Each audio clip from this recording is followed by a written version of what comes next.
I'm going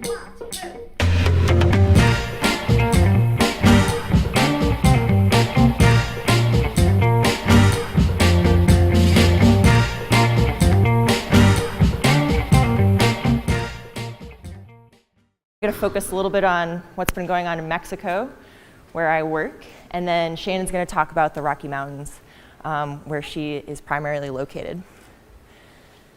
Not Clark's Nutcracker, right? But you already knew that.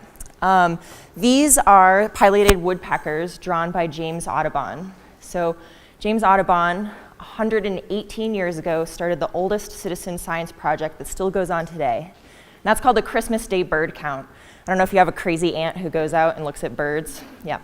The idea of the project is to go out on one set day or days in the year and count how many birds you see. And that data set is used the world around by ornithologists to make conservation and management efforts for birds in different areas. So what is citizen science? Citizen science is where the public can help researchers with the data that they're trying to collect.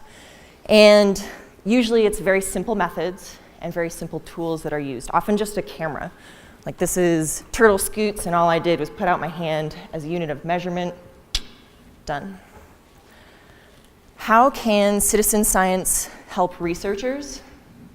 Well, it involves going out and making observations in the natural world.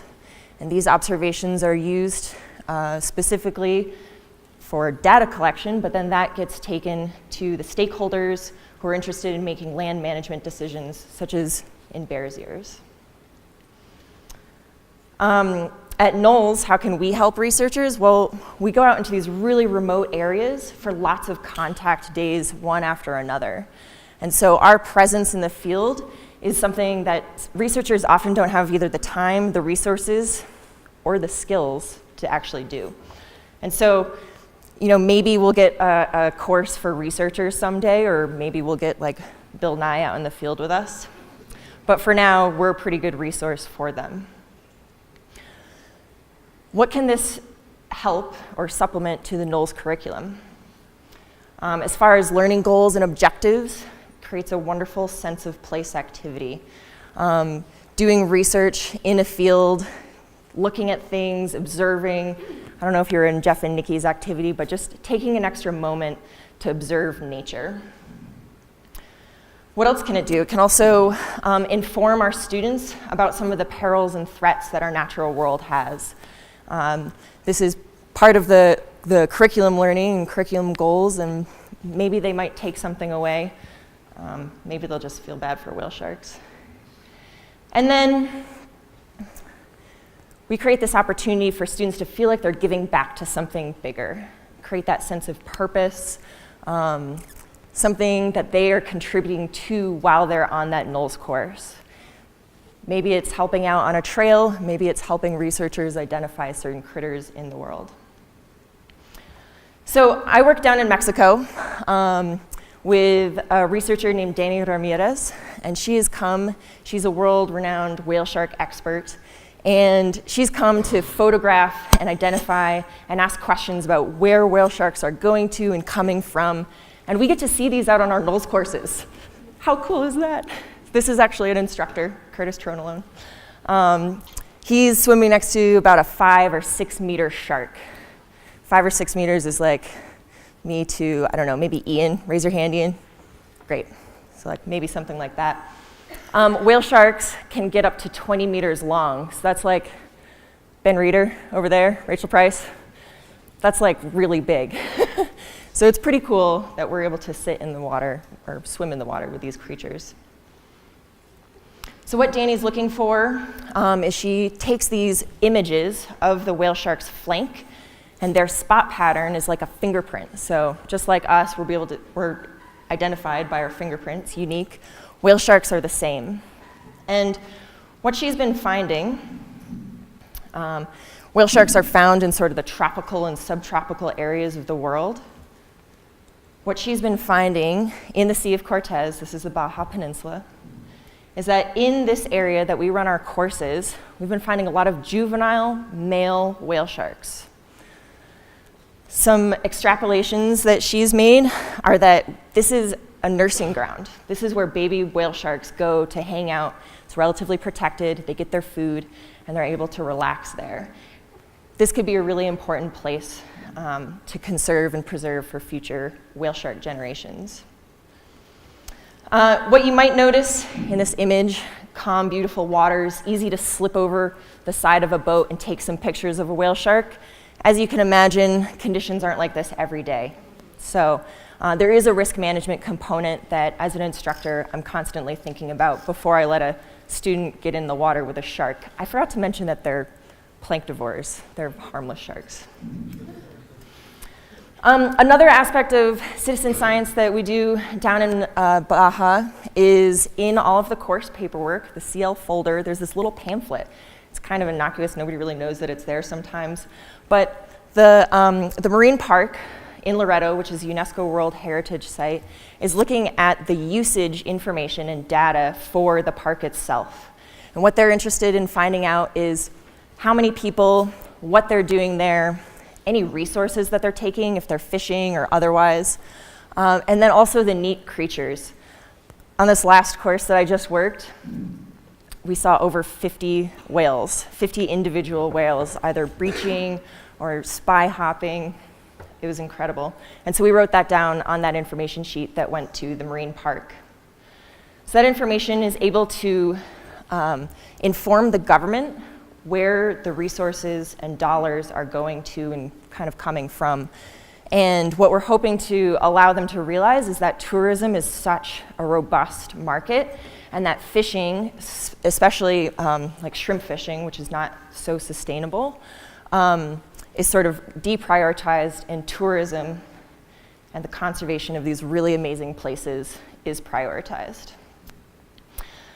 So without further ado, going from the aquatic and marine world, I'd like to pass off this to Shannon to the terrestrial world. Thanks. Yeah. So the first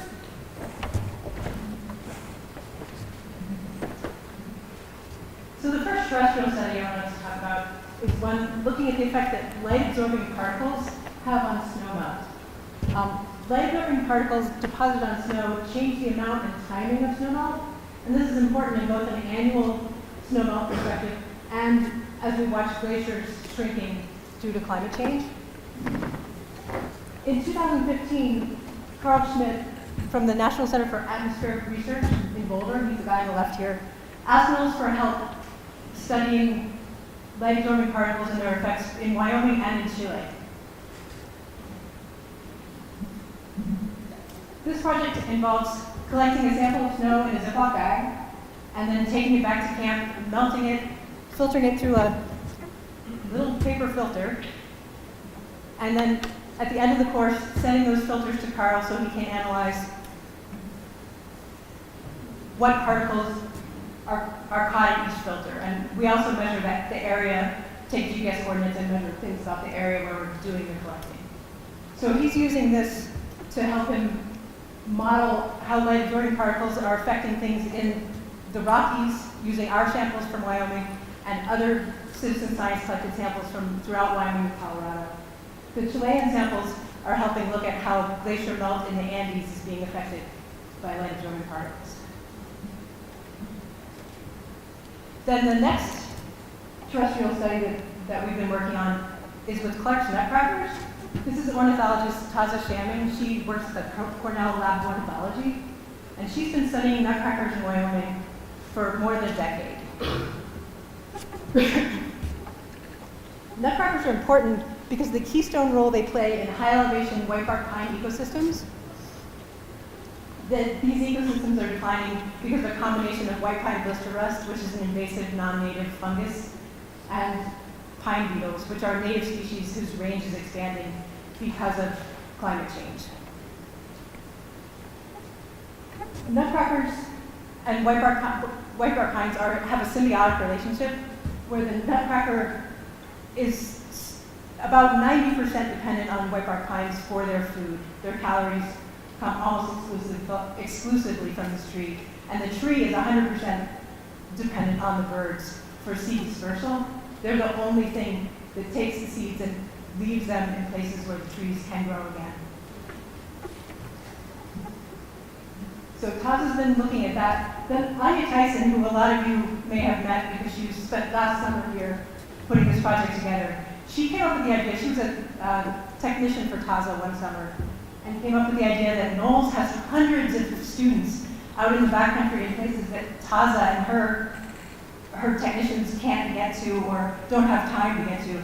And wouldn't it be great if we could get all those NOLS students or some of those NOLS students to help us collect data about nutcrackers?